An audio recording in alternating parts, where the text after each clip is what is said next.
তো উনি যেটা করছেন এটা কেন করছেন সেটা আপনাদের সবারই হয়তো বোঝা হয়ে গেছে। তো সেখান থেকে আমি বলবো যে এগুলো উনি যতগুলো কথা যতগুলো বলেছেন শুধু দুইটা জিনিস ছাড়া, যে ওনার সাথে আমার বিয়ে হয়েছিল এবং আমাদের একটা বাচ্চা আছে, এটা ছাড়া সম্পূর্ণ কথাই মিথ্যে। উনি যা যা বলেছেন তো সেগুলোর যথাযথ প্রমাণ, প্রত্যেকটি কথার প্রমাণ আমাদের আছে। আরেকটা কথা আমি বিশেষভাবে উল্লেখ করতে চাই, তো বিভিন্ন ফেসবুক মাধ্যম, মিডিয়া, বিভিন্ন মাধ্যমগুলোতে আমাদের ফেক আইডি করে বিভিন্নভাবে যে ফেক নিউজগুলো দেওয়া হচ্ছে আমাদের বিষয়ে। অ্যাকচুয়ালি আমার কোনো ফেসবুক আইডি এখন অ্যাক্টিভ নেই, কিন্তু নাসিরেরও নেই। নাসিরের একটা ফেসবুক পেজ আছে। আমাদের যদি কোনো কিছু যদি জনগণকে জানাতে হয় তো সেক্ষেত্রে আমরা আপনাদের মাধ্যমে গণমাধ্যমকে জানিয়ে ওর ফেসবুকের ভ্যালিড পেজ থেকে এসে জানাবো। তো দয়া করে কারো কথা শুনে, কোনো কিছু শুনে এসব থেকে বিরত রাখুন, স্প্রেড করা থেকে। Thank you so much. আসলে এখানে তেমন কিছু বলার নাই, কারণ আমি তামিমকে চিনি প্রায় 4.5 বছর থেকে। তো আমার খুব ভালো ফ্রেন্ড ছিল, তারপরে আমাকে লাভ হয়, তারপরে আমার বিয়ে হয়। তো আমি তো খুব ক্লোজ থেকেই দেখেছি এবং চিনি আর কি।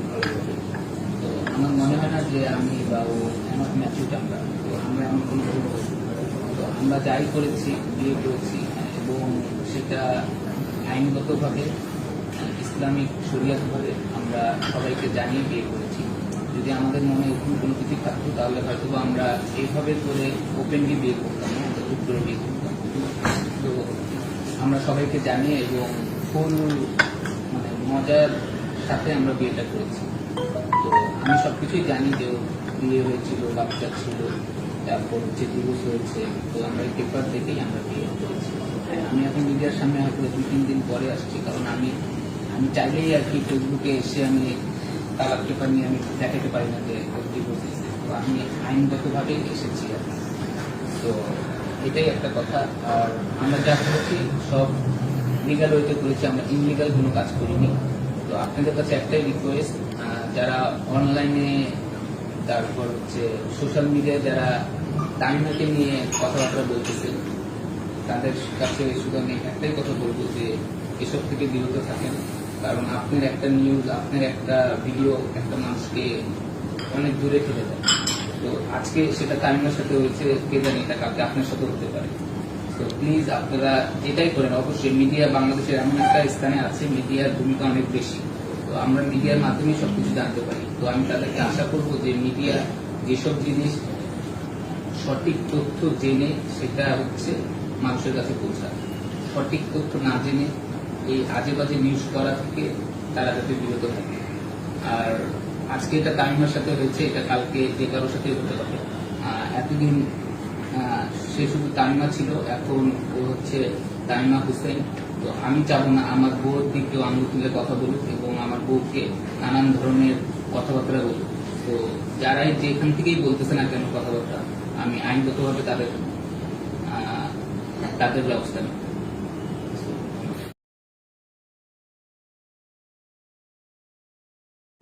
তামিমার কাছে একটু প্রশ্ন করতে পারি, সেটা হচ্ছে যে আপনি বলছেন যে প্রশ্ন তো এখন একটা জায়গায় এসে দাঁড়িয়েছে। উনি বলছেন যে আপনাদের সাথে ডিভোর্স হয়নি, আপনি বলেছেন যে একদম প্রপার চ্যানেল হয়ে এসছে 2017 সালে হয়েছে। মানে 2017 সালের পর আর আপনার মেয়ে কোথায় থাকছে বা তার সাথে কি আর কখনো যোগাযোগ ছিল? হ্যাঁ, আমার মেয়ের হওয়ার পর থেকে আমার কাছে ছিল। ওর বয়স 6 বছর পর্যন্ত, 2019 পর্যন্ত আমার মেয়ে আমার কাছেই ছিল।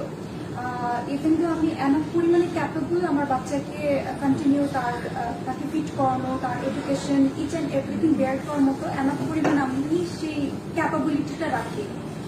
আর দ্বিতীয়ত হচ্ছে আমার কন্টিনিউসলি তার সাথে যোগাযোগ হচ্ছে।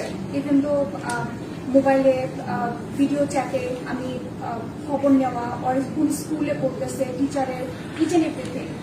আর ওকে নিয়ে যাওয়া হয় 2019-এ নিয়ে যাওয়া হয় আমার বাসায় এসে ওকে দেখা করার কথা বলে ওকে ওরা নিয়ে যায়। তো যখন নিয়ে যায়, আমার মা যখন ওকে পায় না, তখন আমি ফ্লাইটে ছিলাম। তো আমার মা না পেয়ে আমাকে একটা মেসেজ করে, লস অ্যাঞ্জেলেস ফ্লাইট, অনেক লং ফ্লাইট, তো 19 আওয়ার্স আমার আম্মা আমাকে রিচ করতে পারেনি। তো সেখান থেকে আমার মা যে একটা মামলা করে যে আমার নাতনিকে পাওয়া যাচ্ছে না, কারণ উনি এটা বলেনি যে মেয়েকে নিয়ে যাবে, উনি মেয়ের সাথে দেখা করতে আসবে, দেখা করতে এসে মেয়েকে উনি কাউকে কিছু না বলে উনি নিয়ে চলে যান। তো চলে যাওয়ার পরে যখন কথা বলি, জানতে পারার পরে আমার মা অলরেডি জিডি করে যে আমার মেয়ে ভালো আছে কিনা, কোথায় আছে, এটা ইনশিওর করার জন্য। তো তখন উনি বলছেন যে আমার মেয়ে আমার কাছে আসে, আপনি মেয়েকে বলেন বাংলাদেশে আসতে, যা করেন আপনি নিয়ে এসে করবেন। যেহেতু আমি তখন বাংলাদেশে আসতে পারিনি, তো সেক্ষেত্রে আমি আইনিভাবে কোনো স্টেপ নিতে পারিনি। বাট আমার মেয়েকে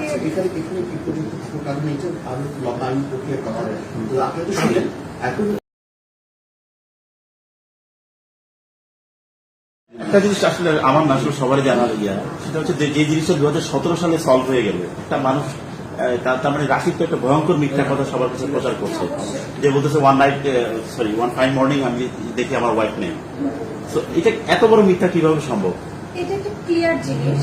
এটা আমি যদি ক্লিয়ার করে বলি, আমার যতদূর মনে আছে 9 মাস আগে রাকিব আমার ওই নাসির আমার ছবি ইনস্টাগ্রাম পেজে দেয়। পেজে দেওয়ার পরে এটা যথারীতি পরিমাণে আলোচনা ফেলছিল। তো যখন ওকে প্রশ্ন করা হয়, কিন্তু ক্লিয়ার বাক্যে বলে যে এই সেই মেয়ে যাকে আমি এখনো বিয়ে করিনি, বিয়ে করলে হঠাৎ করেই করবো, সবাইকে জানিয়ে। বাট ও কিন্তু এটা বলেনি যে ও আমার কি লাগে না লাগে, ও কিন্তু বলেছে যে আমি মেয়েকে বিয়ে করবো, যখন বিয়ে করবো আমি হঠাৎ করে বিয়ে করবো। তো ওটাও চলে গেছে। এরপরে 3 মাস আগে হয়তো বা ও আরেকটা গণমাধ্যমেও এটা জানিয়েছে যে ওই ছবির মেয়েকে আমি বিয়ে করতে যাচ্ছি, ওটাও গেল। তারপর হচ্ছে গিয়ে আমরা খুব ধুমধাম করে আমাদের কাবিন করেছি।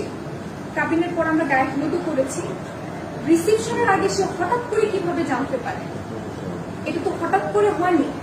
1 বছর যাবত নাসির সব জায়গাতে কন্টিনিউয়াসলি বলে আসতেছে এই মেয়েকে আমি বিয়ে করতেছি।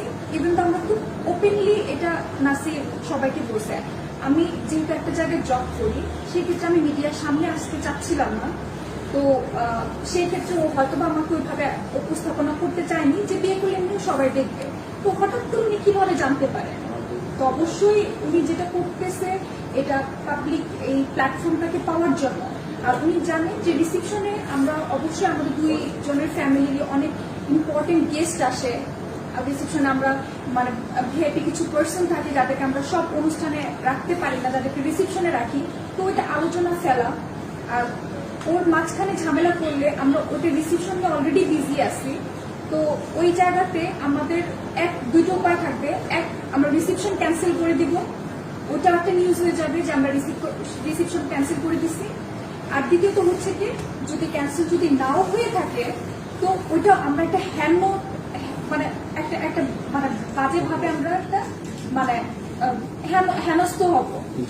তো ওই জায়গা থেকে উনি দুইটা জিনিসই উনি করার চেষ্টা করেছে। বাট আমরা তখন যে we are crystal clear, we are not guilt, so we are innocent. তো সেক্ষেত্রে আমার কোথাও ভয় কাজ করেনি। আমি যে কোথাও আল্লাহ এটা করেছে আমি ফেসে যাব, আমি কোনো ভুল করিনি। আর উনি যে বলছেন যে উনি আমার বাসায় আইনজীবী আসছে, বাসায় পুলিশ পাঠানো হচ্ছে, এগুলো পুরোপুরি মিথ্যে কথা। আমার বাসায় কোনো উকিল নোটিশ আসেনি, কোনো আইনজীবী আসেনি, কেউ আসেনি। তো আমাদেরকে শুধু এটা কিছু ইউটিউব, ফেসবুক পেজ যেখান থেকে লেখা হচ্ছে, লেখা কথাগুলোকে স্প্রেড করা হচ্ছে। তো সেক্ষেত্রে আমরা চুপ এই জন্য, because we are crystal clear. আমরা ক্লিয়ার থেকে এখানে আপনাদের এখন সবার সামনে বসে আমাদের অলরেডি আমাদের সবকিছু প্রুফগুলো আমরা শো করতেছি।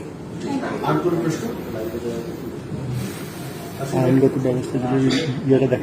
লাইফের একটা স্মরণীয় একটা মোমেন্ট, কিন্তু এইসবের জন্য নিশ্চয়ই সেটা সামাজিক যোগাযোগ মাধ্যম বিভিন্ন জায়গায় দেখছি যে অনেক রকম মন্তব্য করছেন। তাদেরকে আসলে কি বলবেন? তাদেরকে বলার কি আছে আপনার? অ্যাজ এ হিউম্যান বিং এটা আপনাদের কতটা এফেক্ট করছে আপনাদের দুজনকে? এটা আমাদের দুজনকে যতটা এফেক্ট করতেছে তার চেয়ে বেশি আমাদের ফ্যামিলিকে করতেছে। কারণ এখানে আমাদের ফ্যামিলির ইমোশনও আছে, আমাদের ফ্রেন্ড সার্কেল আছে, আমাদের আত্মীয় স্বজন আছে, সবাইকে এফেক্ট করতেছে। তো আমি তাদের উদ্দেশ্যে এতটুকুই বলবো যে তারা এমন কিছু না করে, এমন কিছু না বলুক। বা আমি না হয় ন্যাশনাল টিমের প্লেয়ার, ঠিক আছে, আমাকে মানুষ ভালোবাসে, আমাকে গালাগালিও করে, সেটা আমি মেনে নিতে পারি। কিন্তু তামিমা হচ্ছে ও এই কালচারের না, তো ওর জন্য এটা অনেক ডিফিকাল্ট। তো ওকে নিয়ে যেসব কথাবার্তা হচ্ছে সোশ্যাল মিডিয়ায়, যেসব ভিডিও হেডলাইনে যেসব কথাবার্তা হচ্ছে, তো আমার মনে হয় না ও সেটা ভালোভাবে নিতে পারতেছে। তা আমি যতটুকু বুঝি আর কি, আমি 1 সেকেন্ডের জন্য টাইমার থেকে কখনো আলাদা হইনি, কারণ আমার এখন ভয় লাগতেছে যে ও যে কোনো একটা রং ডিসিশন নিতে পারে আর কি। তো আমি শুধু এতটুকু বলবো যে এটা আজকে টাইমের সাথে হচ্ছে, এটা কালকে আপনার সাথে হতে পারে। আপনাদের সবারই মা বোন আছে, তো হ্যাঁ ও ছোটবেলায় বিয়ে করছে, ফাইন, ঠিক আছে, বিয়ে করতেই পারে, লাভ করতেই পারে, এটা স্বাভাবিক। তো ওর কি বলে, ওর কি হ্যাপি থাকার কোনো রাইটস নাই? ওর কি সুখে থাকার কোনো রাইটস নাই? অবশ্যই আছে। তো আমি সেই জিনিসটাকে আমি ওকে খুব ভালো মতোই চিনি এবং আমি লাইফের সবকিছুই জেনেই শুনে আমি ওকে অ্যাকসেপ্ট করছি। তো এটাই শুধু আপনাদের কাছে কথা, যে নিউজই করেন না কেন, আপনারা যাই করেন না কেন, শুধুমাত্র সত্যতা জেনে আপনারা নিউজ করেন। আমি যদি রং করি অবশ্যই আমাকে রং প্রমাণ আইনি প্রক্রিয়া চালিয়ে যাবেন এর বিরুদ্ধে যদি ভবিষ্যতে কেউ কিছু করে, নাকি যা করেছে সেখান থেকে করবেন আপনারা? আইনি প্রক্রিয়ায় অবশ্যই আমরা যদি কারণ রাকিব সাহেব যেভাবে কথাবার্তা বলেছে, সে তো আগে টাইমার ছিল, এখন সে আমার ওয়াইফ, ওকে বলা নয় আমাকে। আমার ওয়াইফকে সেটা যেই হোক, সে রাকিব সাহেব অন্য যে কোনো মানুষই হোক, আমার ওয়াইফকে কেউ যদি কোনো ধরনের মন্তব্য করে, কেউ যদি কোনো ধরনের বাজে কথা বলে, আমি তার বিরুদ্ধে অ্যাকশন নেব অবশ্যই, এবং সেটা আইনগত। আমাদেরকে কি ওই কাগজ দেখানো সম্ভব? জি, আমরা প্রথমে কাগজ, আমাদের যে ফটোকপি আছে এই কাগজের, সেটা আপনাদের সবাইকে ডিস্ট্রিবিউট করা হবে।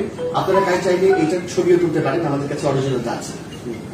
ঠিক আছে, এটা আমি জাস্ট ক্যামেরার জন্য। একটা প্রশ্ন ছিল, সেটা হচ্ছে উনি যে নানা মন্তব্য করছেন বিভিন্ন মাধ্যমে এসে, আমি একটু ক্লিয়ার করে দিই ভাই, এখন আমি বিয়ে করেছি, আমার বউ যদি এখন আরেকজনকে বিয়ে করে, আমি কি করবো? আমি কি সোশ্যাল মিডিয়ায় এসে লাফালাফি করবো? আমি সোশ্যাল মিডিয়ায় এসে লাফালাফি করবো না, আমি থানায় যাবো, যাই তার বিরুদ্ধে মামলা করবো।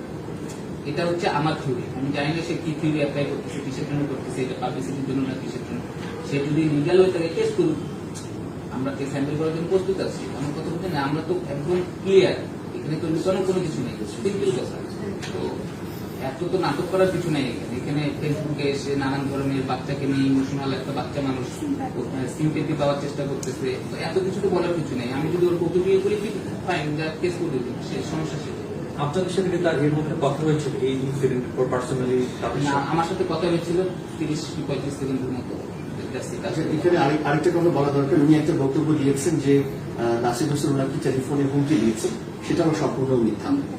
কোনো হুমকি রেকর্ডিং মানে অনলাইনে চলে আসছে, তো আপনারাই বুঝতে পারেন যে আমি কি ধরনের হুমকি দিচ্ছি।